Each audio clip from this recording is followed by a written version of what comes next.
अस्सलाम वालेकुम। Last vlog में आपने देखा था कि हम लोग दामने को पहुंच गए थे। दामने को उतरते ही सबसे पहले तो हमने महानूर को पकड़ा, वो भाग गई थी। फिर हमने महानूर को पकड़ के गाड़ी में बिठाया ताकि ये राइड ले और थोड़ा खुश हो और हमें थोड़ा सा सांस आए। इसे गाड़ी में तो बिठा दी, लेकिन अब इसके बाद ये उतर नहीं रही थी, इसे जबरदस्ती उतारा। फिर हम लोग आगे भरे, आगे डिफरेंट स्टॉल्स लगे हुए थे और ये बहुत अच्छे स्टॉल्स लग रहे थे और हमें पकौड़ों की खुशबू ने अपनी तरफ खींच लिया और हम ठहरे परदेसी। हमने फ़ौरन से पकोड़े ख़रीदे और उनको खाए, जो कि बहुत मज़े के निकले। मेरी बेटी ने जो कभी पकोड़े ट्राई नहीं किए, उन्होंने भी बहुत खुश होकर खाए, सिवाय महानूर के, क्योंकि महानूर नाराज़ थी हमसे। फिर हमने डिसाइड किया कि मंकी साहब के साथ बैठ के पकोड़े खाए जाएं। हमने आधे पकोड़े उनको दिए और आधे खुद खाए।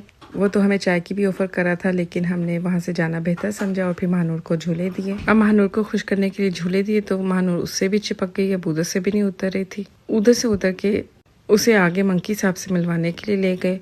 मंकी साहब से तो हाल चाल पूछा, लेकिन उन्होंने हमें फुल इग्नोर मारा। मंकी साहब से इग्नोर होके हम आगे चले गए दामने को देखने के लिए, लेकिन दामने को बहुत भरा था और हम ठहरे मोटे सुस्त। हमने वहां से शॉर्टकट ढूंढा और पहाड़ी से नीचे उतर आए। हमने सोचा बाकी लोग दामने को देख रहे हैं, हमें देखने की क्या जरूरत है। हमने जितना देख लिया उतना ही काफी है। यहाँ पे महानूर के अपने पंगे चल रहे थे। इसकी दोनों बहनें इससे नजर चुरा के तो आगे भाग गईं, लेकिन इसके पेरेंट्स ने इसे काबू किया और थोड़े से ले लेके चल रहे थे। नीचे उतरते ही मेरे हस्बैंड ने इसे आइसक्रीम की साइकिल पे बिठा दिया, जो कि बहुत खुश हुई। वो तो उधर से उतर ही नहीं रही थी। हम इसे फिर आगे ले गए। वहाँ पे हमने ऊँट देखे, जिनमें इस कदर बहुत थी कि अगर हम थोड़ी देर वहाँ खड़े रहते तो हम बेहोश हो जाते। लेकिन लोगों की शायद नाक बंद थी, वो आराम से वहाँ पे खड़े थे और कुछ लोग तो राइड लेने के लिए रेडी हो रहे थे। जनाब, ये उठ चुका है बदबूदार ऊँट, लेकिन दूर से बहुत ज्यादा हसीन लग रहा था। मैंने सोचा इसकी वीडियो जरूर बनाऊं। और ये ऊँट सवारियों को लेके जंगलों की तरफ निकल गया, पता नहीं क्यों। और यहाँ पे महानूर ने मेरी धौर लगवा दी आइसक्रीम वाले की तरफ, लेकिन मैं इसे दोबारा खींच के वापस लाई। और इतना धुराती है मुझे, लेकिन फिर भी इसकी मामा पतली नहीं होती। इसकी बहनें आराम से इसकी वीडियो बना रही थी और इसकी मामा इसे मना रही थी कि बस कर दो, बाज आ जाओ, हमें मजीद तंग ना करो।